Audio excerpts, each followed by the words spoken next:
तो प्यारे विद्यार्थियों नमस्कार, स्वागत है आप सबका एक और नए वीडियो में। प्यारे विद्यार्थियों, आज हम यहाँ पर देखेंगे अर्धवार्षिक परीक्षा कक्षा 12वीं के लिए हिंदी विषय का पूरा क्वेश्चन पेपर और इसके पूरे सॉल्यूशन को।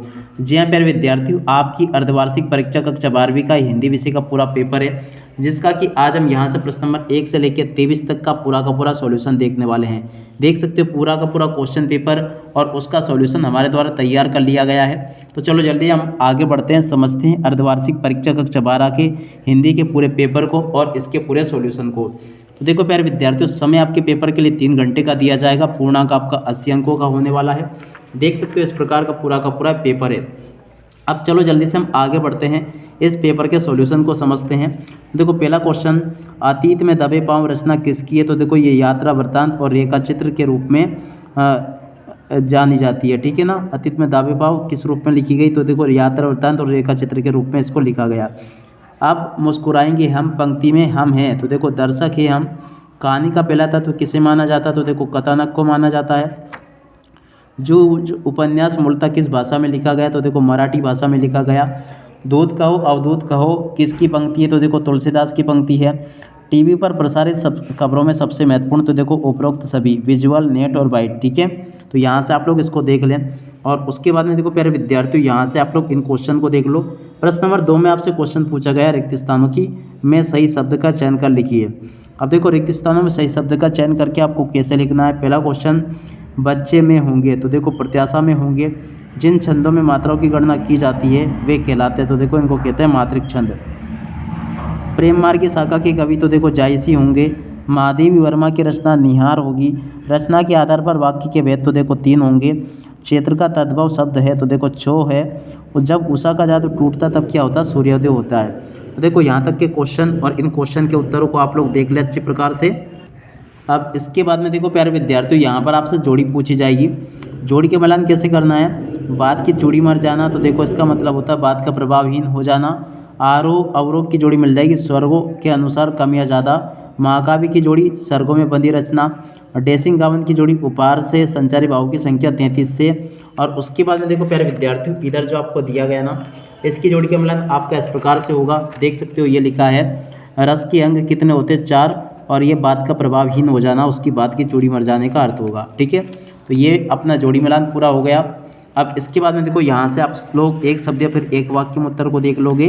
पहला क्वेश्चन पढ़ते हैं, किशोरियों की टोली पानी दे मैया कहकर किस सेना के आने की सूचना देती है? तो देखो इंद्र सेना के आने की सूचना देती है। अगला क्वेश्चन, शब्द गुण किसने प्रकार के होते थे? तो 3 प्रकार के होते हैं। अपना उल्लू सीधा करना, मुहावरे कर, तो देखो अपना काम निकालना, ये होता है। चौपाई छंद में कितनी मात्राएं होती है? देखो 16 मात्राएं होती है। परचेजिंग पावर का अर्थ क्या है? तो देखो क्रय शक्ति है। पहलवान लुट्टन सिंह के कितने पुत्र थे? तो देखो 2 पुत्र थे। तो देखो प्यारे विद्यार्थियों, यहाँ तक के सभी क्वेश्चन और उन क्वेश्चन के आंसर मैंने आपको बता दिए। अब चलो हम आगे बढ़ते हैं, आगे के प्रश्न और उन प्रश्नों के उत्तरों को देखते हैं, ताकि प्यारे विद्यार्थियों आप सबको सभी के सभी क्वेश्चन और उनके उत्तर अच्छे प्रकार से समझ में आ सके। देखिएगा यहाँ पर आपसे सत्य असत्य पूछे गए हैं। सत्य असत्य में पहला क्वेश्चन, प्रिया बहुत बातूनी है में बातूनी शब्द क्रिया विशेषण है, असत्य होगा। भक्तिन के आ जाने से महादेवी वर्मा अधिक देहाती हो गई, ये भी सत्य होगा। कहानी का नाटक रूपांतरण असंभव है, असत्य होगा। दत्ताजी राव गांव के जमींदार थे, ये भी सत्य होगा। गद्य साहित्य की विधाओं को 4 वर्गों में बांटा गया, ये भी सत्य होगा। ज्ञान मार्ग की शाखा के कवि जायसी है, देखो ये आपका असत्य हो जाएगा। देखो यहाँ तक के सभी क्वेश्चन और उन क्वेश्चन के आंसर को देख लो आप सब लोग। उसके बाद में देखो आगे आपके पेपर में इस प्रकार से क्वेश्चंस पूछे जाएंगे, आप सब लोग देख लीजिएगा और इनको समझ भी ले। यहाँ पर आपको क्वेश्चन दिया गया प्रश्न नंबर 6, जहाँ पर दाना रहते हैं वही नादान होते हैं, कवि ने ऐसा क्यों कहा?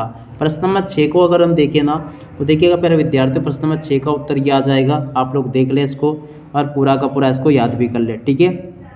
उसके बाद में देखो इसके अतवाले क्वेश्चन का उत्तर ये लिखा है, भक्तिन के चरित्र की विशेषता है, तो देखो व्यक्तित्व और परिश्रमी महिला, ये इसका उत्तर होगा। उसके बाद में देखो प्रश्न नंबर 7, विशेषण किसे कहते हैं? कोई 2 विशेषताएं बतानी है, प्रश्न नंबर 7 में पूछा गया। देखो विशेषण किसे कहते हैं, इसका उत्तर ये लिखा है, प्रगतिवाद की 2 विशेषताएं ये लिखी है। और उसके बाद में जो क्वेश्चन पूछे गए, जैसे कि करुण रस की परिभाषा उदाहरण सहित, तो देखो करुण रस की परिभाषा क्या लिखी है, ये इसका उत्तर दिया गया पूरा का पूरा। अब इसके बाद में देखो इसकी अथवा में छायावाद के प्रमुख 4 स्तंभों को लिखना है, तो ये इसका राइट आंसर होगा। अब उसके बाद के क्वेश्चन ये लिखे हैं, देख सकते हो, नई कविता की 2 कवि और उनकी एक एक रचना। प्रश्न नंबर 9। देखो इसका उत्तर यहाँ से देख लो और पूरा का पूरा इसको नोट भी कर लेना। अब इसके बाद में देखो अगला क्वेश्चन, शीतल वाणी में आग होने से क्या अभिप्राय है? 9 का अथवा। देखो प्यारे विद्यार्थियों, शीतल वाणी में आग होने से क्या अभिप्राय है? इसका उत्तर यहाँ से देख लो और पूरा का पूरा याद कर लेना। अब उसके बाद में देखो अगला क्वेश्चन पढ़ते हैं। यह क्वेश्चन आपको दिया गया है, संदेह अलंकार की परिभाषा। प्रश्न नंबर 10। देखो संदेह अलंकार की परिभाषा ये लिखी है, पूरा का पूरा आप लोग देख लें और समझ लेना इसको, ये बता दिया मैंने आपको यहाँ तक का। और उसके बाद में देखो अगला क्वेश्चन पढ़ते हैं, कहाँ पर क्वेश्चन दिया गया है? ये वाला 11वां, सवैया छंद की परिभाषा। प्रश्न नंबर 11। देखो सवैया छंद की परिभाषा ये लिखी है और इसको पूरा का पूरा देख लें और याद कर लेना इसको, ठीक है। और उसके बाद में देखो अगला क्वेश्चन प्रश्न नंबर 12। देख सकते हो, अखबार, रेडियो, टीवी और इंटरनेट में मुख्य अंतर क्या है? प्रश्न नंबर 12 में पूछा गया है। देखो इसका उत्तर ये आ जाएगा और ये पूरा का पूरा क्वेश्चन का उत्तर लिखा है, तो आप लोग इसको नोट कर लें। उसके अथवा में जो क्वेश्चन पूछा गया, डेडलाइन किसे कहते हैं? इसका उत्तर ये लिखा है। और उसके बाद में देखो अगला क्वेश्चन पढ़ते हैं, बाजार जाते समय किन किन बातों का ध्यान रखना चाहिए? प्रश्न नंबर 13 पूछा गया। तो देखो बाजार जाते समय हमें निम्न बातों का ध्यान रखना चाहिए, इसका उत्तर ये यहाँ पर आपको दिया गया, ठीक है। उसके बाद में देखो अगला क्वेश्चन पढ़ते हैं, निबंध किसे कहते हैं? भेद सहित लिखिए। प्रश्न नंबर 14। देखो निबंध किसे कहते हैं? इसका उत्तर ये लिखा है। और उसके बाद में देखो प्यारे विद्यार्थियों अगला क्वेश्चन देखते हैं, निबंध किसे कहते हैं? इसका उत्तर तो ये है, सॉरी, तो आप लोग यहाँ से देख लें। अब अगला क्वेश्चन पढ़ते हैं, द्विवेदी युग के निबंधों की 3 विशेषताएं। 14 का अथवा। देखो द्विवेदी युग के निबंधों की 3 विशेषताएं ये लिखी है। और उसके बाद में देखो अगला क्वेश्चन पढ़ते हैं, इधर आ जाते हैं, इन क्वेश्चन को देखते हैं। देखो प्यारे विद्यार्थियों यहाँ पर क्वेश्चन, कहानी और उपन्यास में अंतर। प्रश्न नंबर 15। देखो कहानी और उपन्यास में अंतर ये लिखा है, पूरा का पूरा देख ले और याद कर लेना। नाटक के तत्व ये लिखे हैं, तो इनको भी देख लो और याद कर लेना। अब उसके बाद में देखो आगे बढ़ते हैं, अगले क्वेश्चन देखते हैं। प्रश्न नंबर 16 तक के क्वेश्चन मैंने आपको बता दिए थे, ये सभी निम्नलिखित बिंदुओं के आधार पर कुंवर नारायण अथवा रघुवीर साई का साहित्यिक परिचय आपको लिखना है। अब चलो मैं यहाँ आपको रघुवीर साई का साहित्यिक परिचय बता देता हूँ। ये पूरा का पूरा रघुवीर साई का साहित्यिक परिचय यहाँ पर आपको दिया गया है, ठीक है। तो इसको आप लोग अच्छे से याद कर लेना, ये पूरा बता दिया मैंने आपको। अब इसके बाद में देखो बात करते हैं इनकी प्रश्न नंबर 17 की। तो देखो इसमें आपसे क्वेश्चन पूछा गया, धर्मवीर भारती अथवा फणीश्वर नाथ रेणु का जीवन परिचय। तो देखो धर्मवीर भारती का जीवन परिचय ये लिखा, 2 रचना है, ये भाषा और ये शैली, ठीक है। तो यहाँ से आप लोग देख लेना, साहित्य में स्थान ये लिखा है। उसके बाद में देखो अगला क्वेश्चन को देखते हैं, प्रश्न नंबर 18। तो देखो उपन्यास किसे कहते हैं? किसी एक उपन्यासकार का नाम लिखिए। प्रश्न नंबर 18।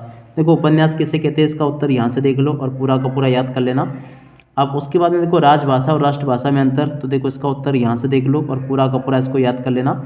प्रश्न नंबर 19 प्यारे विद्यार्थियों आपसे पूछा गया है, राष्ट्रीय भावना, ये पूरा का पूरा अपठित है। प्रश्न नंबर 19 में देखो इसका उत्तर यहाँ से देख लीजिएगा, ये पूरा का पूरा मैंने आपको बता दिया। अब उसके बाद में देखो प्यारे विद्यार्थियों इसके अथवा में आपको एक और ये दिया गया है।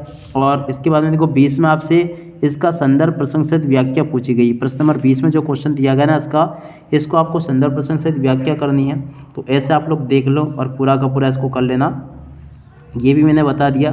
प्रश्न नंबर 20 ये लिखा है, नील हो रहा है। प्रश्न नंबर 20 ये पूरा का पूरा लिखा है। देखो इसका संदर्भ ये लिखा हो, प्रसंग ये दिया गया है और व्याख्या इसकी ये की गई है। तो देखो यहाँ तक का मैंने आपको बता दिया। और उसके बाद में देखो अगला क्वेश्चन इसके अथवा में, हम दूरदर्शन पर बोलेंगे। तो देखो इसका उत्तर यहाँ से देख लो, पूरा का पूरा संदर्भ ये आ जाएगा और उसके बाद में देखो व्याख्या ये आ जाएगी, आप लोग व्याख्या को भी देख लें। और उसके बाद में देखो अगले क्वेश्चन को पढ़ते हैं, यहाँ तक के क्वेश्चन और उनके आंसर तो मैंने आपको बता ही दिए।